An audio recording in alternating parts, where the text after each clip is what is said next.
Hello kawan ETM, pada kisah yang lalu, Daigo berharap Kinya bisa menemukan Ki Kujaku kembali. Dan itu terjawab, Kijaku saat ini terluka parah, tapi ia tak bisa datang. Apakah mereka kelak dapat berjumpa lagi? Ya udah, langsung aja ke alur cerita. Pagi yang cerah, lari-lari pagi. Kayaknya ada cewek cantik noh. Hehehe, ikut ah. Setelah berkenalan, kok sepertinya dia rada kebingungan. Ia seperti takut sesuatu. Udah, tenang. Souji si manusia somplak siap bantu. Oh ya? Makasih banget. Cerita kali ini, Dairangers akan bertemu dengan monster magnet. Souji langsung cerita pertemuan dia dengan cewek manis bernama Natsumi pada teman-temannya. Wah, senang banget kayaknya. Bebek Natsumi. Hihihi. Adalah seorang pria, ngakunya ahli sulap. Mr. NS ini suka ngerjain orang yang pacaran dengan cara menempelkan huruf N yang artinya kutub utara pada kedua pasangan. Maka otomatis mereka meregang. N ketemu N akan menjauh sebagaimana teori medan magnet. Tapi bila ketemu S, keren-keren. Nah, pas kebetulan Souji jalan bareng dengan Rin. Mr. N siap-siap ngerjain mereka. Sayangnya yang kena tempel huruf N cuma Souji. Ya. Justru Natsumi yang ketempelan huruf N. Akibatnya Souji dan dia nggak bisa mendekat. Semua yang hadir ikut bingung. Ada apa? Ada apa? Di luar dugaan Souji, ada banyak orang yang terserang penyakit seperti dirinya dan Natsumi. Semua ini jelas didalangi oleh N alias Jaku Shinpu yang diatur oleh dedengkot Goma Gara. Emang gila nih mereka. Korban-korban magnet mau dibakar. Tapi rencana mereka akan membakar korban-korban magnet itu diketahui Souji dan Rin. Hei, siapa kalian? Kami orang terkuat di bumi. Songong amat. Jaku Shinpu berubah wujud. Pesan Gara, habisi mereka. Siap bos. Terjadilah pertarungan. Ternyata sulit buat mendekati Mr. N. Ayo maju. Kampret. Justru kini Souji nggak bisa menolak. Tubuhnya menghantam tombak Mr. N. Bahkan lebih parah, Souji terdepak jauh, terkena serangan elektronik tornado. Kekalahan Souji dari Mr. N menjadikan dirinya malu di hadapan guru kaku. Nggak perlu malu, justru Souji harus memikirkan bagaimana bisa mengembalikan arus medan magnet milik Jaku Shinpu. Pindah scene. Daigo kewalahan dengan mobil yang ia kendarai. Remnya blong. Malangnya, mobil itu seperti tertarik oleh Natsumi. Hahaha. Oh, pantaslah bisa begitu. Ternyata di mobil itu ada huruf S-nya. Celaka. Souji akan bantu Natsumi. Souji yang mendapat huruf N kini jadi kejaran mobil bernomor 4771 itu. Akhirnya Souji berhasil mengelabui mobil itu dan yeay, berhasil. Sementara itu, di luar sana, dunia semakin kacau karena ulah magnet Mr. N. Hahaha. Sak. Ya, kurang ajar. Siapa lagi? Udah, jangan banyak bacot. Souji si petarung cinta bakal menghabisimu. Oh, Dairanger sudah bersatu. Kyong. Rencananya mereka akan menyerang Jaku Shinpu dengan Kyorku Bomber, tapi mereka kalah cepat. Justru mereka saling beradu satu sama lainnya.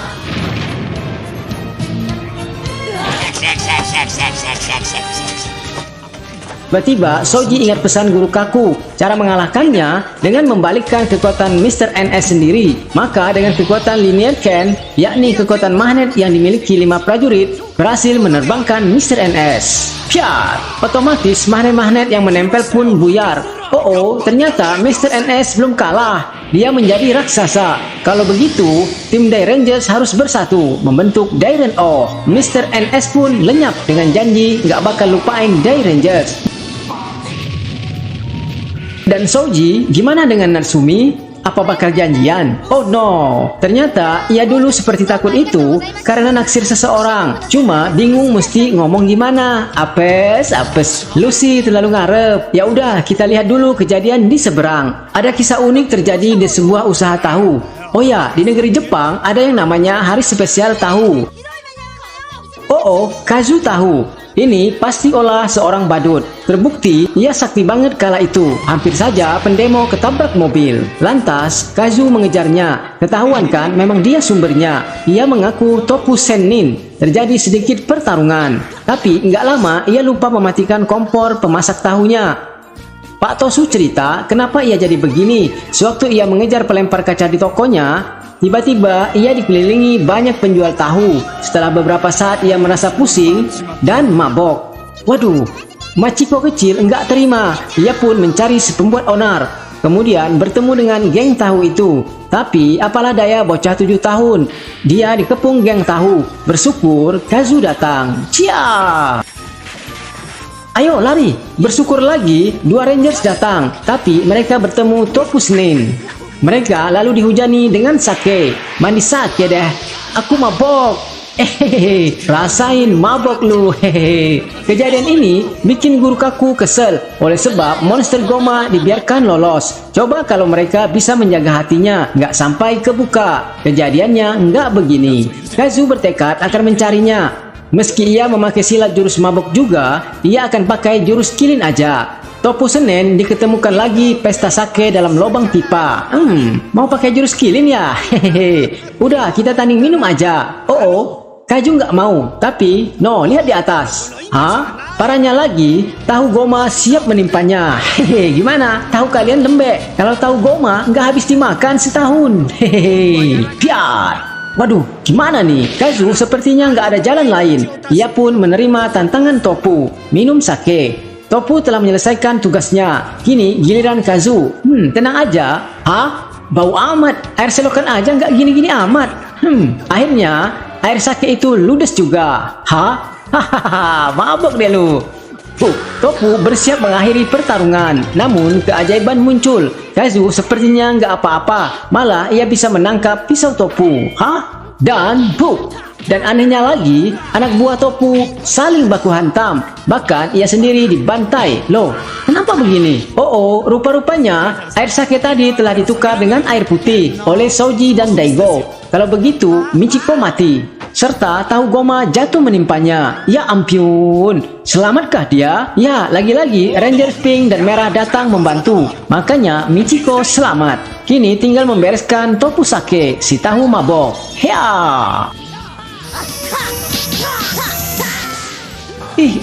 Kok muter-muter? Lantas, monster tahu merubah dirinya jadi tahu raksasa. 5 Rangers memanggil Kiden Sorai.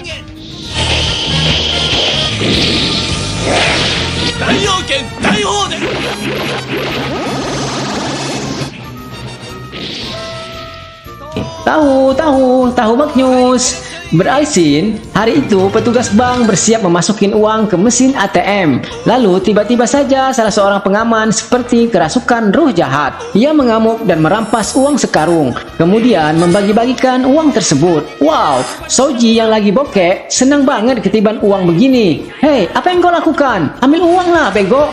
Hei, tolong tangkap orang itu. Hah? Soji dengan terpaksa mengembalikan uang kumpulannya. Apes. Yalah, itu kan milik orang. Kemudian Ryo mengajak Soji mengejar pengaman aneh itu. Ia mengaku Kakabuki Kazo, monster yang bisa merasuki orang lain, buat kekacauan dan keonaran. Seperti biasa, terjadi sedikit pemanasan otot. Monster Kabuki Kazo berhasil didepak. Tapi ada yang memboikot. Hei, siapa tuh? Aku. Hehe. Coba pengen nyoba dairenku aja. Seorang lelaki berpakaian ala pendekar kungfu muncul. Anehnya, ia banyak memberikan wejangan pada Ryo dan Soji. Siapa sih orang ini? Crik. Ini jadi PR buat Dairengers. Dengan menghilangnya pria itu, Pak Pengaman pun tersadar. Dia cerita dengan rekan-rekannya keanehan Pak tua itu. Dan kalau ciri-cirinya seperti ini, krek. Oh, dia. Rin sepertinya kenal dengan orang itu. Oh, kakek Rin. Dia berasal dari Cina, saudara dari ayah dan ibunya. Hobinya bersih-bersih rumah. Wow, hahaha. Kaku datang memberi kabar kalau dia guru Guhon. Hah? Gurunya Kaku. Guru Guhon inilah penemu changer yang dipakai tim Dairengers. Dairengers kesel banget. Kenapa juga ia datang kemari? Itu karena ada hubungannya dengan petugas keamanan tadi. Hampir saja mereka KO-in. Padahal dia kerasukan begitu karena pengaruh Kabuki Kozo. Sebetulnya orang kayak Kabuki Kozo adanya di opera Cina klasik. Fungsinya buat penari-penari agar kelihatan bagus saat menari. Dengan cara merasuki tubuh penari itu. Kakek Guhon datang ke Jepang ini khusus mengejar. Perintah kakek Guhon, biarkan ia hidup. Hah? Semua Dairen kesal dengan kakek Guhon. ngebiarin orang jahat hidup. Ada maksud apa ya? Rin juga bertanya begitu. Anak cewek, jangan bicara koin mengkoit dong. Kakek. Si kakek ngeluarin Dairin Ken. Senjata-senjata buatannya lebih banyak lagi. Sementara itu, Kabuki Kozo buatan Goma telah merasuki warga. Beberapa di antaranya membuat kekacauan. Sampai datang tim Dai Rangers. Ia lari dan menghilang. Kelebihannya, ia bisa menghilang dan merasuki tubuh seseorang untuk membuat keonaran. Dalam pencariannya, mereka bertemu dengan pencuri batu akik. Kemudian, pria itu kerasukan ruh Kabuki Kozo. Dai Ranger kesulitan menghadapinya. Ingin dimusnahkan, ia sedang merasuki tubuh seseorang. Saat terdesak, ia mengancam akan lompat. Resikonya, pencuri batu akik ini ikutan tewas. Waduh, berabe nih. Bersyukur kakek Guhon datang, lalu melawannya dan mendorongnya hingga jatuh dari lantai 16 dan tewas. Wah, ini bakal rumit. Sementara kakek Guhon gak peduli. Yang penting mengejar Kabuki Kozo. Tak lama datang polisi. Kacau deh.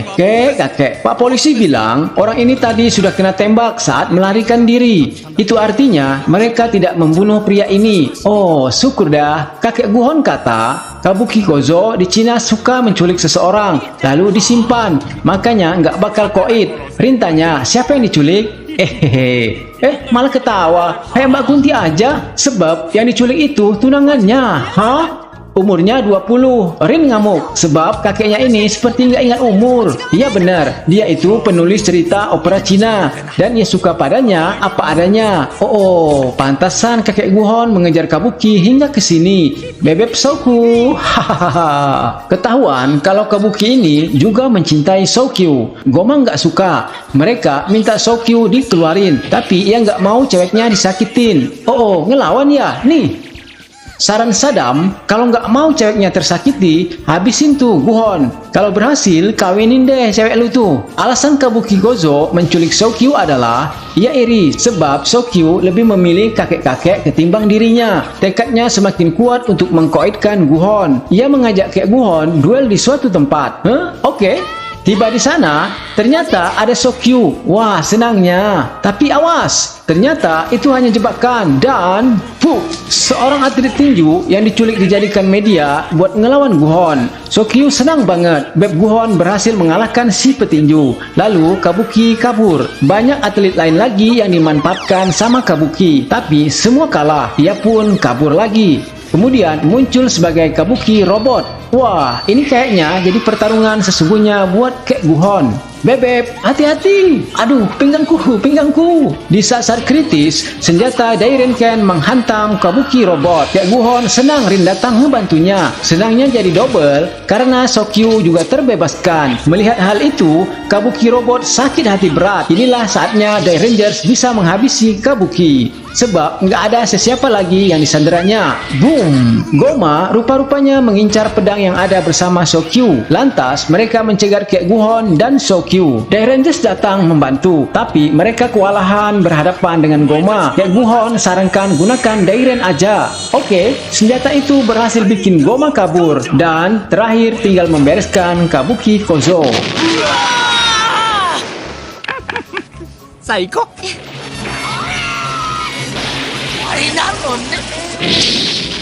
Tibalah saatnya Kek Guhon memberitahu keistimewaan pedang yang ia titipkan pada Sokyu. Pedang itu nggak bakal mampu dicabut oleh manusia biasa dan dia cikal bakal anggota Dai Rangers yang baru. Tapi Kek Guhon nggak tahu namanya dan ia tinggalkan buat bantu Dai Rangers kelak. Lalu mereka kembali ke Cina. Rin kesal Kek Guhon pulang nggak diantar, datang nggak dijemput. Itu ceweknya kecakepan buat Kek Guhon. Hahaha. Pindah scene. Adalah monster batu nisan bernama Nataishi Sakau membuat seorang ibu penjara ketakutan. Apa pasalnya? Ia menemukan telepon yang gede banget. Lalu dicoba buat nelpon. Nggak taunya ia bergerak. Ternyata ia monster telepon bernama Denwa Sensei. Mereka juga menanti sahabat lainnya, monster bersepeda motor, Kamikaze. Ia baru saja menyelidiki cara mengalahkan Dai Rangers. Ini dia. Mereka menamai gengnya Trio Bola. Beralih pada Rio, ia kayaknya sibuk banget hari ini. Padahal adiknya ingin menemaninya ziarah. Apa abang mau adiknya diculik Emon? Bodoh, di Jepang nggak ada Emon. Dengan kesal, adik Rio meninggalkannya. Ini merupakan makanan empuk bagi Trio Bola. Manfaatin Yuko. Rio ditantang main bola lawan mereka, baru adiknya bisa dilepaskan. Tempatnya mereka tentukan jam 12 teng. Hah? Gua mau main bola? Sementara acara makan bareng nggak jadi. Rio bagai orang kalap memukul Souji. Ia benar-benar kalut akan nasib adiknya. Ada apa ya Rio? Trio Bola sudah siap menunggu kedatangan Rio. Kira-kira kita menang nggak ya? Coba tanya Mbah Dukun dulu. Hehe, ada-ada aja. Rio langsung tanya di mana adiknya. No, percuma saja Rio menyelamatkan adiknya dengan cara begitu. Lebih baik cetak gol. Kalau bisa, adiknya bebas. Tapi taruhannya, bila mereka bisa mencetak gol, ini kejadiannya. Oke lah, Rio mau tak mau harus mau demi sang adik selamat. Semula mereka memang jauh dari kata bisa main bola, tapi mereka kemudian main curang. Akibatnya Rio jadi lemah dan kejadian bila mereka bisa mencetak gol, boom. Ups, apa dia masih hidup? Ya, Rio masih bisa bangkit. Ia harus kuat. Tapi, mau kuat gimana kalau bola masuk ke gawang lagi? Waduh, Rio takut yang amat sangat. Tapi, kok nggak meledak? Oh, ternyata di depan gawang ada 4 temannya. Hah? Sekarang baru lawan seimbang. Ayo, prit! Rio akhirnya bisa menjebloskan bola ke gawang lengkap dengan kipernya. Dan, boom! Dengan demikian, dan Trio Bola pun berhasil dikalahkan. Bersambung ya.